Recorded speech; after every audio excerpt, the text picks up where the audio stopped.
Welcome to this year end edition of SheThePeople.tv's Women Writers Fest. Through all that has been happening around us, apart from family, friends, kind neighbors, even strangers, books have cocooned us, especially poetry.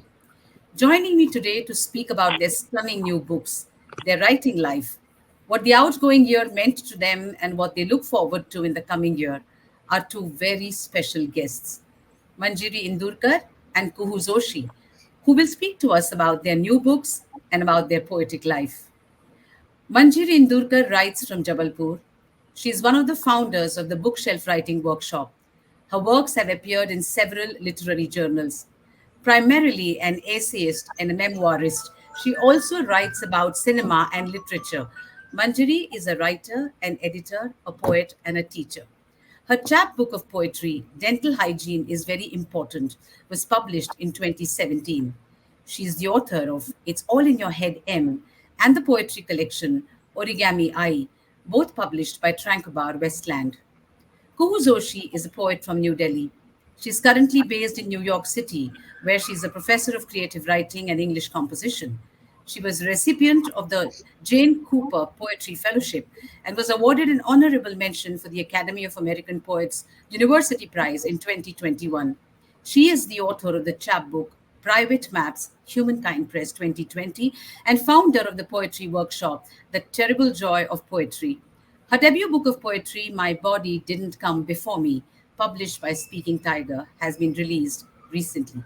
Congratulations and welcome to the fest, Manjari and Kuhu. It's a pleasure to have you here. Thank you Thank for you so having much. us. Yes. Thank you, Archana.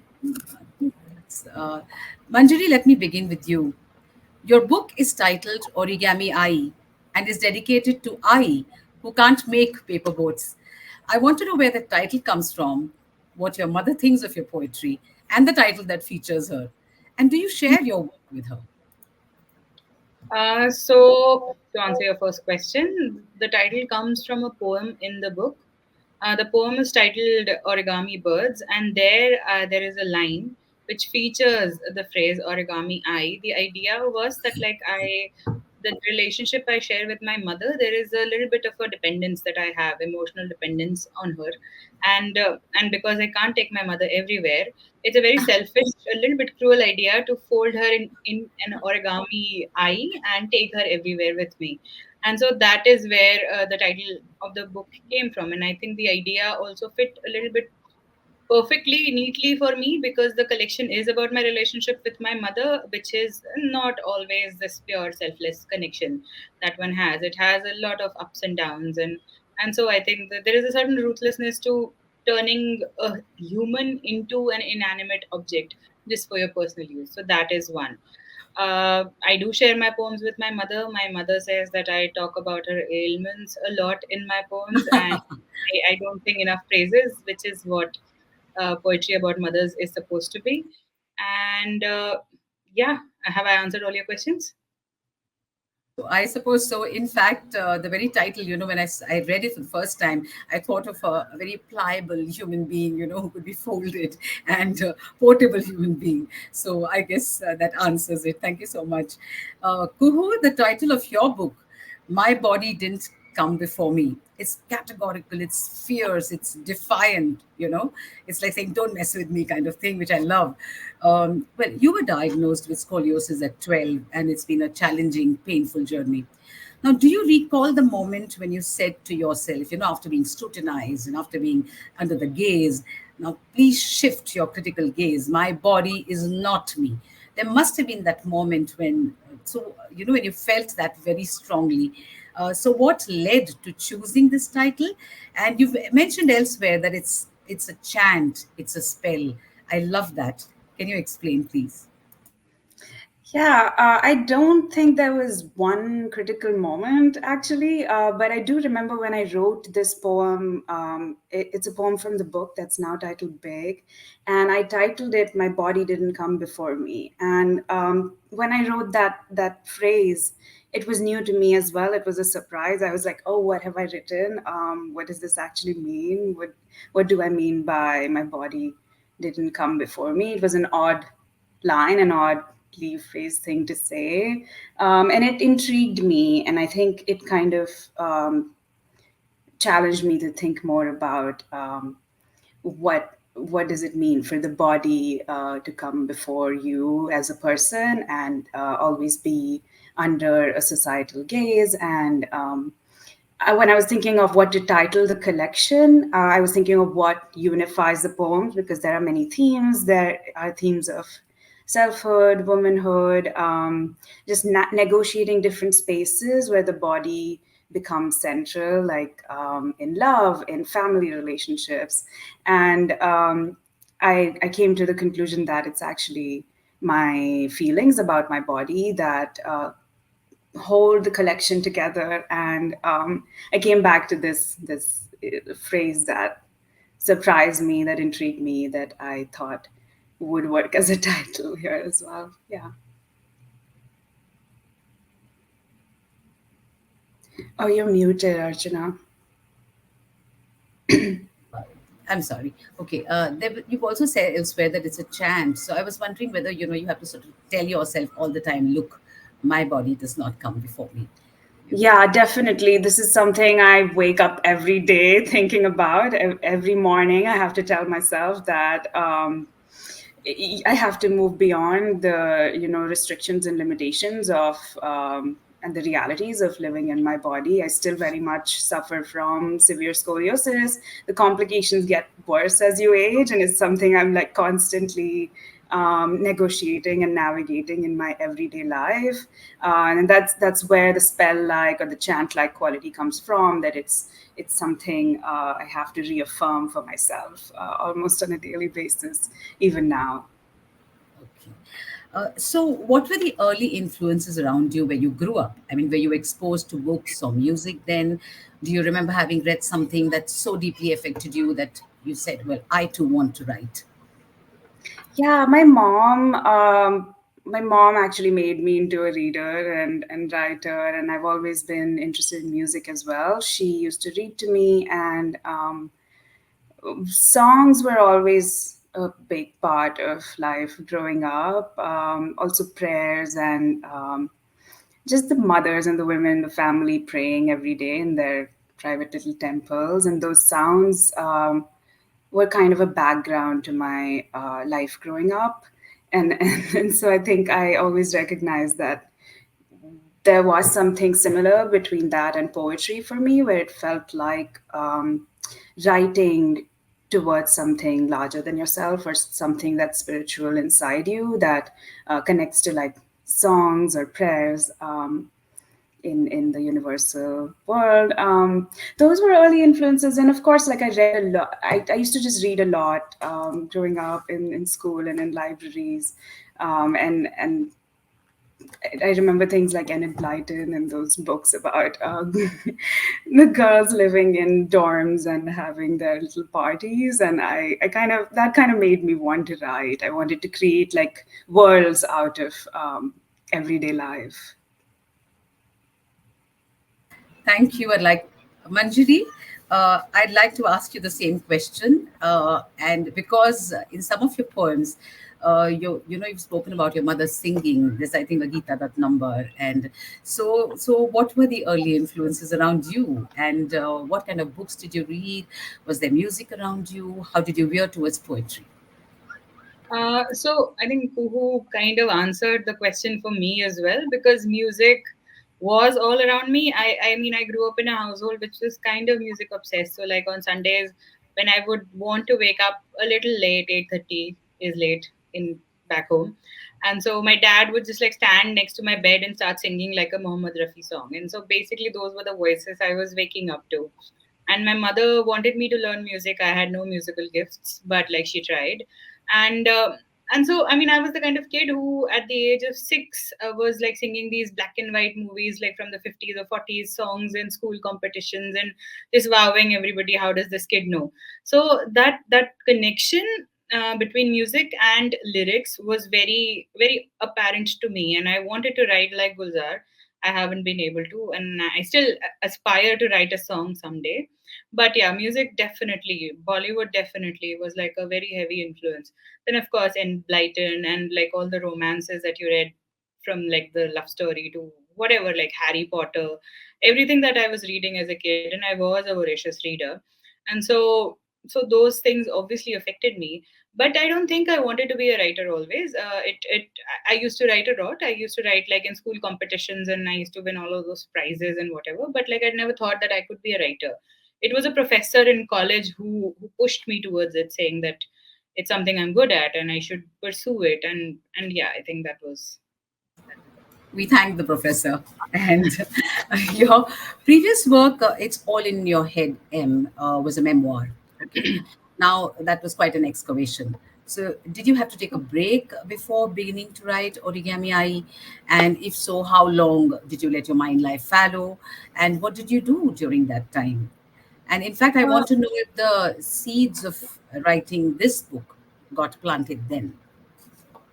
I think poetry became sort of like a way of taking break from the memoir, because I mean all of these ideas were anyway brewing in my head, that I wanted to put this in the book and that in the book, but there were still things that I couldn't necessarily park it inside the book, or not in the way that I would have liked to say it. And so therefore poetry became like an easier way of saying those things.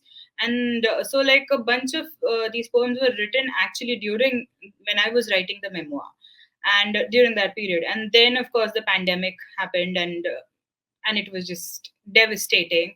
And so when I had nothing to do, I was just pouring out words in poetry. And so yeah, I mean I think did not necessarily take a break from writing after writing the memoir, but when I finished editing this book, the break did happen. And I am now, it's been like 1.5 years almost. I'm slowly returning to writing now. I haven't written anything in like the last year or so. So, do you continue reading or do you just Oh, allow yourself to be? no, no, no. I mean, reading I have to do. I mean, I feel very anxious if I'm not reading, because I feel like I will forget to write if I don't read. So, yeah. Yeah, thank you for that. Kuhu, I'm coming to you now. You were a development economist before you chose the literary path. And please let us know a little about this transitioning. Was it gradual? Did the poet and the economist coexist before the poet took over completely? How did that happen? Was there some kind of quarrel between the poet and economist, or how did this happen? Oh yeah, there was a big quarrel. There were years and years of quarrels. I was good at kind of good at almost every subject at school, so it became very hard to choose my career path, and I I just ended up doing something that was practical and available, and just kind of moving along without much direction, and not really choosing for myself. But there were like times in college. I was an undergrad in Venkateshwara College in Delhi, and I was studying statistics, and I was very, very unhappy, and I kept wanting to switch to English, to majoring in English. But I kind of just never had the guts to choose that, because also it was complicated. I kind of wanted financial independence, and no one in my family had a path that was literary, and it just felt very like I couldn't see myself following, like I couldn't see the journey. And then I grew older, and I started to meet more people who were in it, and I learned more about the lives of contemporary artists and women writers in India who were living lives as poets or editors or writers and literary people. And I got the idea that okay, this might be something that I can do as well. And when I was working as a development economist, writing was a huge part of my job as well. And this was something I was really good at, and people kept praising me for, oh, your papers are so well written. There were other people in the office who would come to me and be like, can you help me write this part? Can you read this for me and give me like editorial feedback? And so suddenly I became this writer person in that economics office. And it just felt like, yeah, that's the one thing I'm more naturally, good at or inclined, or it's where the heart is. And I kind of had to like take the jump at some point. So Was there any pressure from the family? Did they say, "Oh, don't do this"? It's very natural for people to choose, yeah. say, economics or the science stream over the art stream. It's there in families all the time. Saying, "Oh, don't do that. Don't do arts." So, did that happen with you too? Yeah, I definitely had that. I come from a family of like engineers and doctors and scientific people who it was definitely not seen as desirable to be a writer or a literary person, and they just said you will struggle. And I guess my mother all did encourage the creativity in me. I never felt like my family kind of like um, didn't inspire or encourage that in me, but it was more like, oh, as a hobby or as like something you can do on the side. And you're like, you can do everything, but you can do this on the side too. And like, it became more and more unrealistic as time went by. And I learned to value like writing more than, I think writing and literature more than society necessarily does. And thank God for that. So, thank you. In fact, both of you, your books weave together intensely personal narratives. So, I'm coming to Manjiri now. Manjari, your book explores the experience of living in an Indian family, okay? And there is a lot of the everydayness. So, what makes this everydayness, this personal interaction, fodder for your poems? And in fact, I was wondering, it must require a great degree of attentiveness to amass so much, to remember so many stories told to you, and there are so many incidents that you refer to. So, and it all becomes material to explore. But obviously, I don't know whether you're conscious of it at that time, or are you? Are you always alert? I think in some sense I am always alert. I am very interested in stories, and my grandmother, I think I would have to thank her for that because she was the storyteller of the family. And every story that she told, real or imaginary, were like told so well that she kind of made me attuned to listening to the things that I want to listen to. And so I've always thought that like there is the home space is such a potent space. There is so much happening inside the house, and it's not this mundane middle class happy family thing. No, like there are so many fights that are happening. There are like you're constantly at odds with the world almost inside the house. And so I was always interested in that, but I think I have a good memory in some sense. So I would say that I would chalk it out to that I do remember things because the things have had an impact on me in some way or the other. And and yeah, I think I was just a very curious kind of a kid who kept asking questions, who just talked a lot, and yeah, I think that helped. And yeah, I mean, I don't know. I feel like I'm like this domestic poet or the poet of domesticity, and I also feel like not enough is being written about the domestic space. So like if I ever write a novel, I think it's also going to be inside that domestic space because I feel like there is so much potential that is just left unexplored. You mean when you write that novel, not if. And yeah, let's say that. And did you ever take notes? Were you a No. diarist? Yeah, no, go Yes, on. I mean, yes, diaries, but like I think when I was a kid and I was writing in my diaries, it was just very silly things because I think there was a lot that was happening when I was a kid. I mean, the whole child sexual abuse thing. So I wanted to kind of compartmentalize my life. So, like, there was this awful thing that is happening, and there is this good life that I'm living. And so I think the diary mostly mentioned the good life. So, fights with friends, or, like, oh, I watched this movie, or Hrithik Roshan is so good looking, or, something like that. It was always very silly. I never really took like notes on what is happening.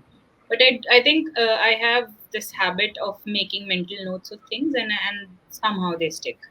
And so, So, did you rely entirely on your memory, or did you have to ever speak to your mom and maybe, so do you remember this and was it like this? Did you ever have to do that? yeah, I talked to my mom, my dad, our neighbors. Like they didn't know that I am recording this, but I mean, yeah, I had conversations with a lot of people, and so like a few poems actually come from like the conversations I had with my neighbor. She told me some incident, and I was like, oh yeah, I remember that, and like she gave me like a new perspective, and so that became part of that poem. So yeah. Oh, that's lovely. Thank you. I'll go to Kuhu now.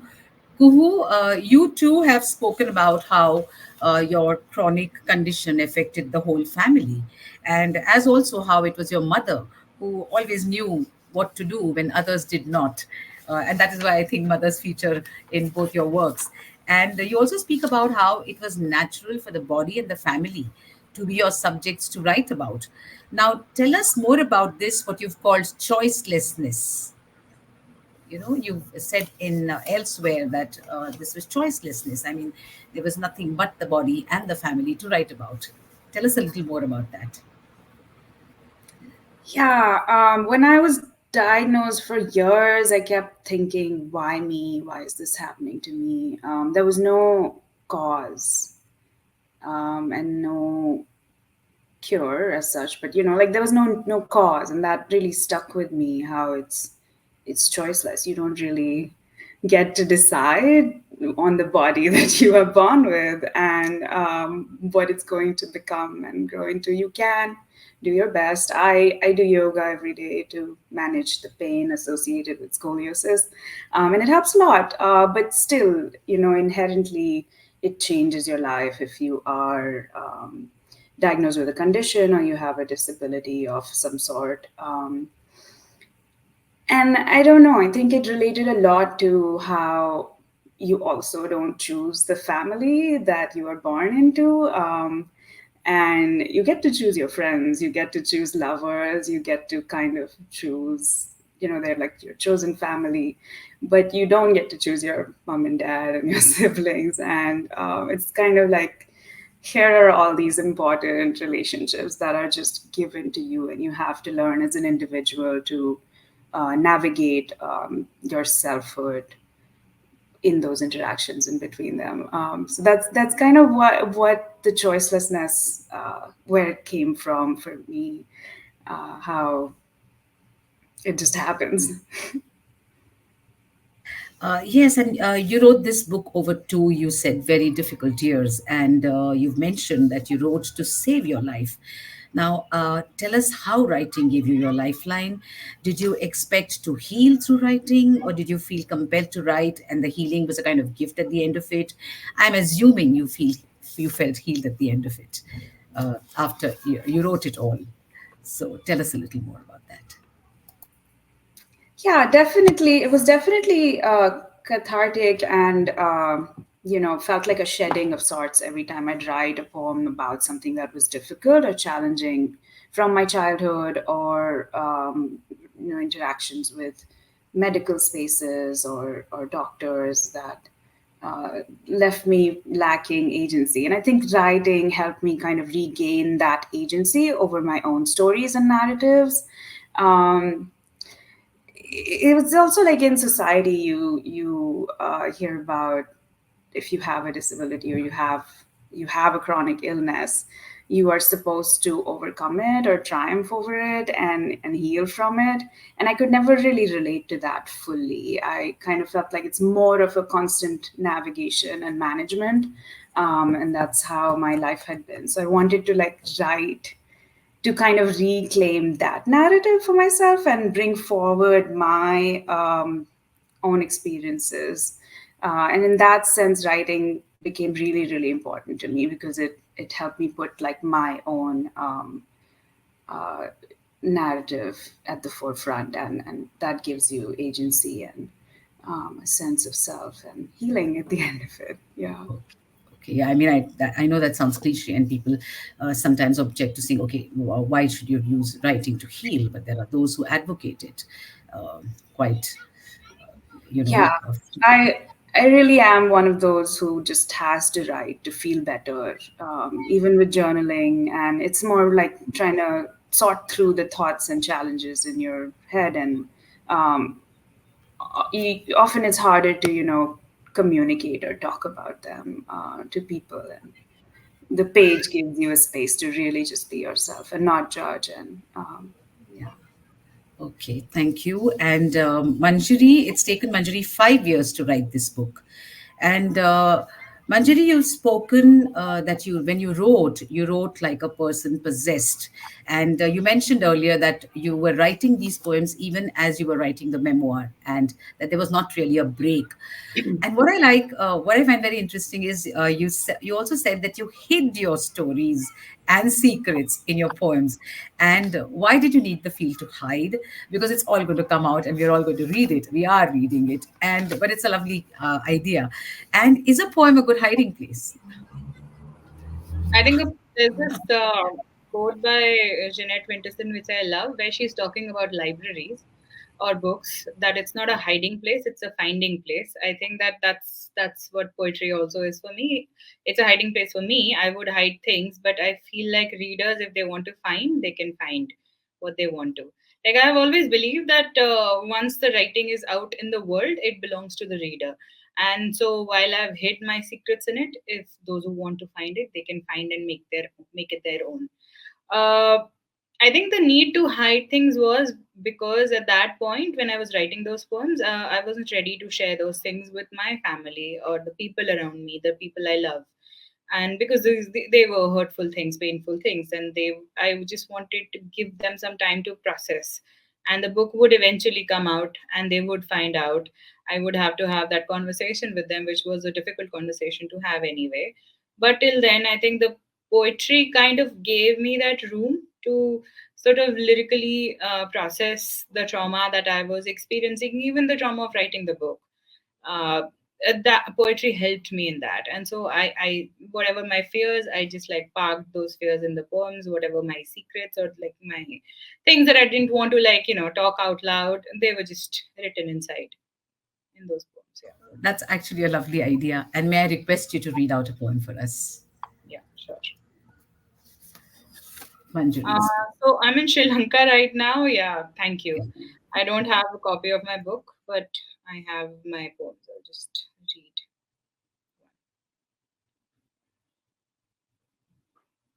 Do you want me to read any particular poem or anything?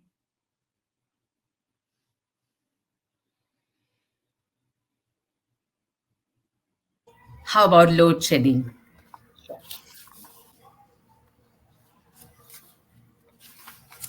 Load shedding. Ai brings back Geeta Dutt to life tonight as she admonishes her lover. Ja, ja, ja, bewafa. In a game of Antakshari, she can never lose.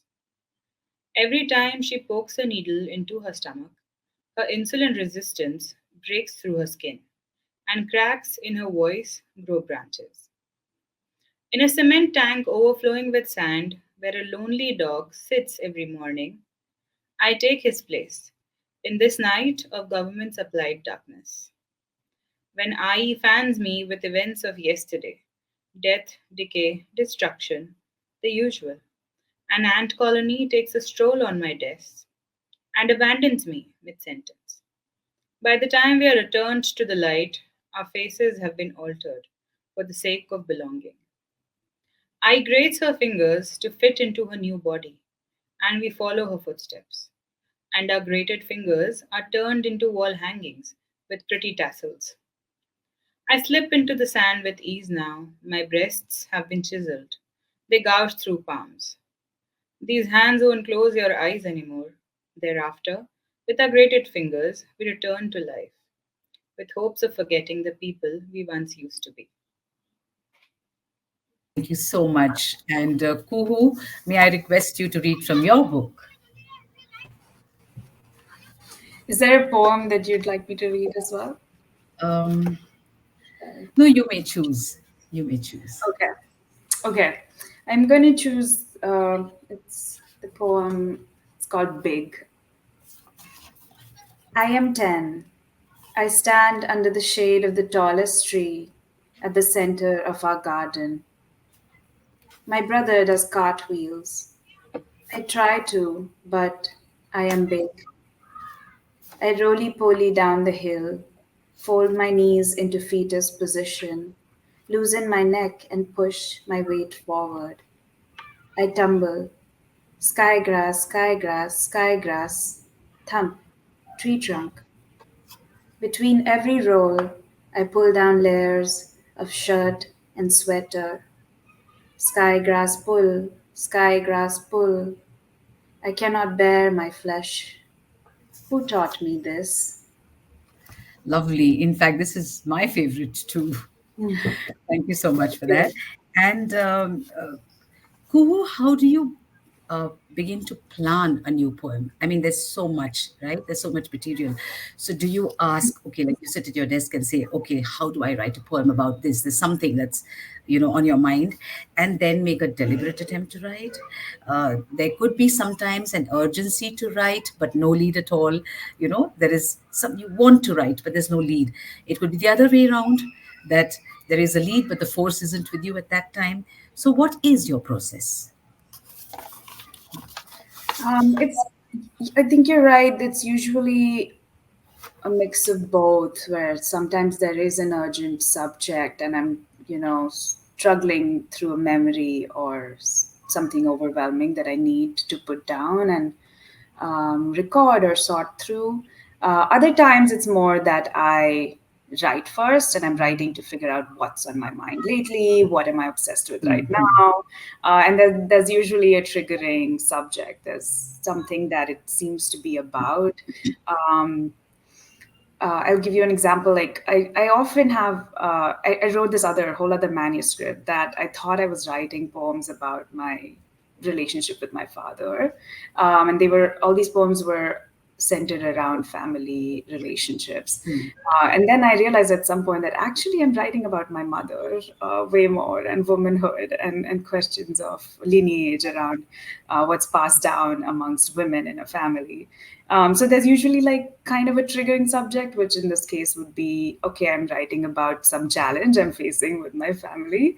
And then eventually I realized that this is telling me something larger about one aspect of it, which in this case was uh, my mother or motherhood. And that's what the poem kind of becomes about. But I very much like write to find out the main subject of a poem often. That's, I think, my primary process. And so, what was this book of poems planned, or have you been writing, and then did you put all of it together? How was it for this book? For this book, I definitely did plan or consciously think about writing about scoliosis and my childhood experiences growing up with it. Um, but those are only maybe 50% of the poems there. So the rest kind of came about organically, and I had to put all the best poems together and see what was, the arc and what was holding them together. So it was a mix of both for this. Yeah.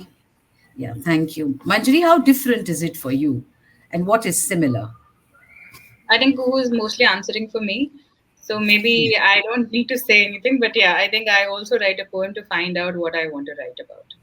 And the way it works for me is that I'm looking around me. Like for example, there's a poem in the collection, the Dahlia of my father's garden, and that poem was written because my dad was watering plants one day and on our terrace, and I was just standing and like observing him. And my dad is obsessed. My father is obsessed with his plants, like his ritual. He has to wake up and water all, and we have like some, I don't know, 170 pots of plants or something. It's a giant space, and my dad is very obsessed and very meticulous about it.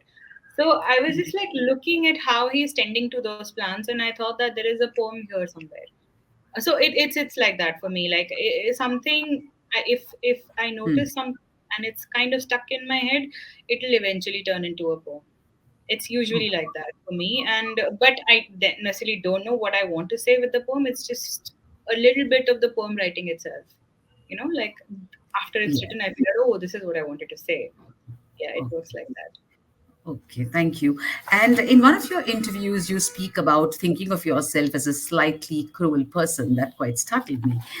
You confess that you put yourself under a lot of scrutiny, and your poem, The Gift That Keeps on Giving, processes a certain incident that bothered you a lot. So, tell us a little bit about it. And do you think this admirable brutal honesty is an essential component of your craft? It has to be. I don't really know how to function without that. Like, I think that I am a very self critical person, and also honesty is really the only real way I understand writing. I think the writers I really admire have been brutally honest about everything. I think Vislava Szymborska wrote the truth about everything, and so I think I kind of follow that diktat. And I think that kids are very cruel. I mean, they are sweet and innocent and all of that, but they are very cruel. Kids are very cruel to each other, at least, and they can be bullies and they can be vindictive. And I think in that moment, I was very vindictive to my friend. And Okay. yeah. We've all gone through that, I know. Um, So, Kuhu, your work is a statement against those who equate yourself with your body. And at the same time, you don't spare yourself for harboring curiosity about another's body. In A Girl Scoliotic, you talk about clicking on the Instagram handle of the said girl and comparing her curves with yours. So, I want you to ask you the same thing. How important is this unflinching honesty to you? I very much feel the same way as Manjari, that being honest and truthful and bold was the only way I wanted to write or knew to write. I admire Manjari's work very much myself, for that reason, that it is just so vulnerable and truthful. And I think it is very important to have that in your writing and perspective, because you are not different from others in how you view and live in the world, and you are very much part of the same society. So the same society that would judge me for my weird body, um, and its energy or limitations, that's also me. I also grew up in the same society, and I'm also looking at other women and constantly comparing myself to them, and thinking of how I measure up or hold up to the same standards, or how they hold up to the same societal standards. And I think it's very important to acknowledge that when you're talking about being real and being honest in your work. So when you feel vulnerable and you need to muster courage to write, so what do you tell yourself? Um, What gives you the courage to write? what gives me the courage? I I think, oh God, this is like I'm blanking. You should probably come back to me at this No point. problem, no problem. Meanwhile, you could tell me about the poets who have inspired you. No, it must be difficult. There must be moments where you feel, oh, but how do I write about this? I mean, he hurt someone, or okay, now everyone's got to read about this, and no, and I'm not ready for this. But I have to get it out of my system. I have to write about this. So then, Yeah. what do you tell yourself, and how do you go on with the writing? Yeah, I tell myself that I'm writing for myself first, and that it's just me right now, and it's just me looking at this page with my pen, and that I am free to write whatever I want. And I try to be that honest with myself first. And I try to separate that from, okay, it's not out in the world yet, and I can still make choices around, you know how vulnerable I want to be and when I'm ready to share it, and giving myself that space and time to process those things, so that I'm able to share in a way that's you know like we're being vulnerable, but we also don't want to hurt ourselves in the process. Also, Yes, being safe yes. about it. But often I find that I'm needlessly worried. The poems are writing that I think I'm like, oh my God, what will people think or say? People usually like those more, or relate to them more. So um, often for me, I am needlessly self conscious, and I kind of remind myself of that as well when I write that. It's not just me thinking or feeling these challenging things, and it's if I have felt it, it's probably others also who experience the same. And I wonder what Manjiri has to say about this. So yeah, like I And said, writing is the easier part. It's the editing and the sharing with the world that requires courage. So I think the first draft essentially is the kind of give it all. And then after that, you use your scissors and chop the parts out that you think are a little bit too much and you don't want others to read, or you're not ready for it. And also it's kind of a process, I think, that like when the child sexual abuse thing, I started with like a poem that was a part of the first chapbook that had come out. And in that poem, I talked about the child sexual abuse incident, where I kind of compared it with the Bhopal gas tragedy. The hyperbolic, but it still kind of works. And that is, I think, like one of the first poems I wrote about this. Before that, I was writing about my anger against my grandmother who did not help me, and she knew about this and she didn't do anything, and so I was angry. And so those poems were written in very magic realism, because I was reading a lot of Latin American literature. So I think like this is what I mean when I hide my secrets inside the poems. And also the whole writing it out, like I think initial phase was so vague that I knew that like unless somebody is very sharp, they're not going to get it. So that, but eventually you realize that people are kinder than you think in your head. It's your mind that's the devil, and people actually are able to appreciate and even relate to the things. Because I mean, it's like who said that you're not alone in this. It's not your unique experience. Unfortunately, as unique as we are, we're not. And so it's just that if it's happened to me, it's happened to somebody else in the world, and there are so many people. So yeah, I mean, it becomes a little easier as you keep writing. Oh, that's a lovely insight. In fact, I think we have just about a couple of minutes and just two quick answers. Uh, Over the last year, can you share a couple of works that deeply affected you both? What has stayed with you, Kuhu? And Manjari next, of course. We just have a couple of minutes left. So, Kuhu, among the works that you've read over last year, is there something that has stayed with you that you'd like to recommend? Yeah, Louise Glick, the Nobel Poet Laureate, I think she won in 2021. Um, she also passed away earlier this year.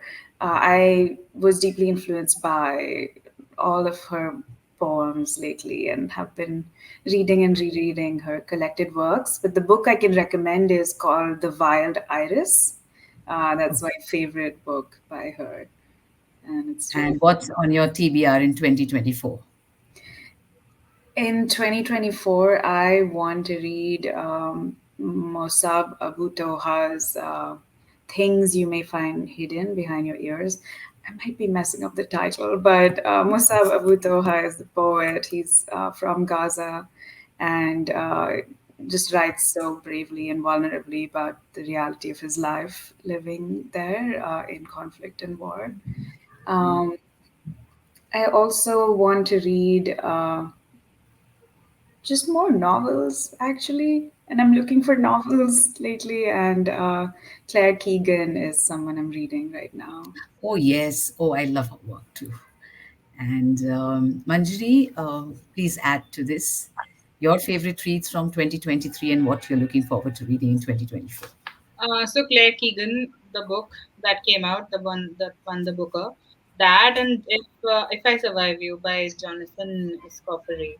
I mean, those two books kind of blew my mind away, and so those are the two books that I read, and Greek Lessons by Han Kang. It's a kind of a slow burn of a book. It kind of sort of like dug its teeth into my skin, and I'm still kind of recovering from it, Oh, how trying to wonderful. understand. Like the silence of that book was so mesmerizing, so engaging, so intense that I kind of started writing a short story after reading that book. So I mean, yeah, I haven't read a lot of poetry actually this year, but Nandini Dhar, she's coming out with a collection. I don't want to name it right now because it's sort of in the making. But yeah, I had to blurb that collection, and the poetry was just so breathtaking. And I was like, why does Nandini want me to blurb it? Because I mean, like, you're writing a blurb for your teacher.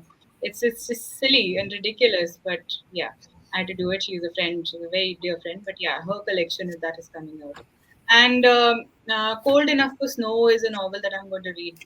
I have started reading, but like I think it's going to continue in the next year. So that I'm looking forward to. And another book that I brought with myself to Sri Lanka, Boulder. This Okay. Okay. Okay, thanks so much. And are you working on something new, Manjari? I am, but it's too nascent, so I wouldn't Okay. touch it. And Kuhu, what about you? I'm actually trying to write a memoir on living with scoliosis. It's similar themes as the poems. Writing memoir or prose is just so hard for me. I don't know, Manjari, I have so much admiration for your memoir and your work. Um, yeah, that's kind of what I'm hoping to slowly work Last on. Is question. Last question. Any advice that you'd like to give aspiring poets, Kuhu?